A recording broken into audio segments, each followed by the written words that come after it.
Let the words of my mouth and the meditations of our hearts be acceptable in your sight, O Lord, our strength and our Redeemer.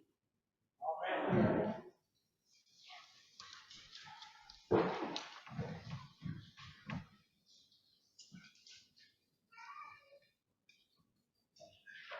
Wednesday afternoon, my husband Bill and I hauled a bunch of furniture around. We carried the futon outside and around the back of the house and into the basement. We disassembled the bed in the basement, brought it upstairs. We carried the bed frames and mattresses and box springs for the 2 beds to the new guest room. After a lot of huffing and puffing, we finally started to tackle particle board trundle bed.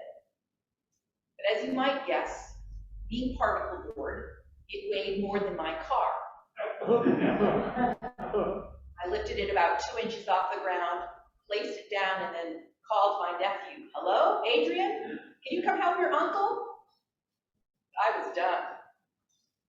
But you see, we were preparing a room in our home for 2 Afghan refugees. We had already prepared but the thing is we had already prepared our TV room months ago. But we had it stuck in our mind that it would be an older couple like us. We had prepared by having background checks for our whole family.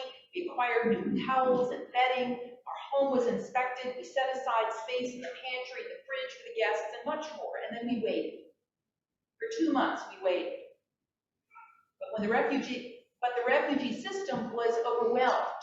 So the sending out of refugees from the military camps was slow. Finally, 2 days ago, we got the call. We were asked to take in not an older couple, but 2 younger brothers, ages 15 and 24, from Kabul. They would arrive the next day, yesterday, the day before Christmas Eve. In other words, we were given 24 hours notice to get ready at the busiest time of year. And they weren't the refugees we had planned for.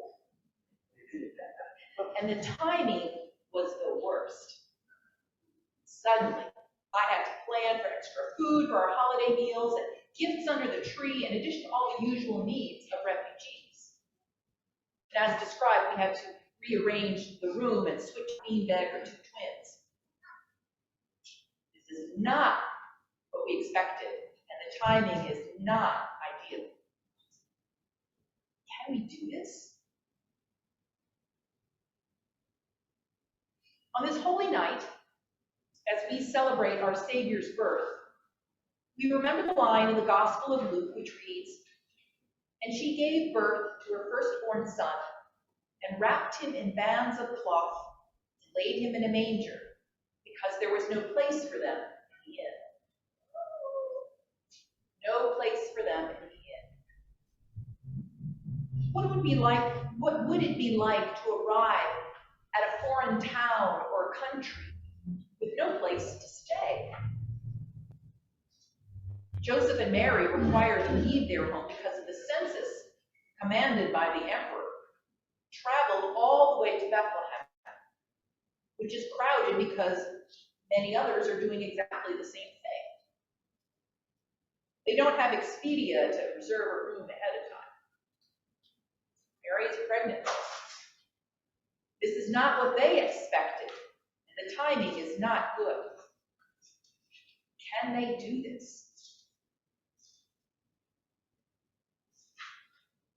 Fortunately for Bill and me and Mary and Joseph, for these young Afghans, and for all the rest of us, God is in charge. God is a master at handling the poor timing of the unexpected. For Jesus, God provided a manger, swaddling clothes, loving parents, and the baby was safely born. For us and the young Afghan men who arrived yesterday evening, God provided a translator, an orientation committee, someone to prepare a welcome meal, someone to buy Christmas presents, and people to take them out clothing shopping today. God bless them.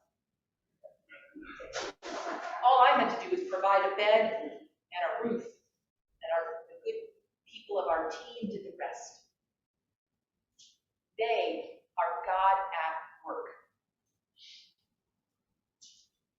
Because that is one of the primary ways in which God cares for us, in the words and actions of those around us. And it works the other way as well. We ourselves are the hands and feet of God in the world. That is why we love our neighbor as ourselves. God uses each of us to ensure that we and others get what we need, regardless of expectation or timing. What we get may or may not be what we want or expect, but what we need. And God makes sure it works out. For Mary and Joseph, it may have only been a manger and not the hoped for inn. For us, it may be 2 young men 2 days before Christmas rather than the expected elderly couple in the middle of October. But in both cases, God gives us what we need. Most importantly, God gives us Jesus. You see, love and care for others can be expressed through saying loving things to them, verbalizing love, but it also is shown through physical actions. For instance, Bill shows his love for me when he cleans and vacuums my car. I show my love for my kids when I hug them goodnight. My kids show their love for their friends when they buy them a favorite game on their birthday. Our refugee team shows their love for our Afghan guests by providing them with their needs as they transition to life in the U.S. We all physically express love in our physically corporeal selves, not just verbally. So too, God realizes that just loving us from on high or through other people doesn't always get across what she wants us to know. So God also entered into the physical world, into the incarnate into the material world to physically love us. God incarnate as Jesus so we could tangibly see and touch and know God's love.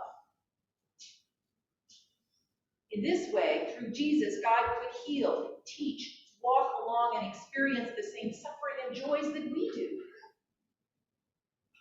And in the end, Jesus could transcend and transform that suffering. The best leaders don't stand above their people telling them what to do. The best leaders walk alongside their people, guiding them forward so that people trust and know that we're all in this together. Out of love, God came down to join us in the physical world and walk alongside us. Jesus wasn't what the world expected.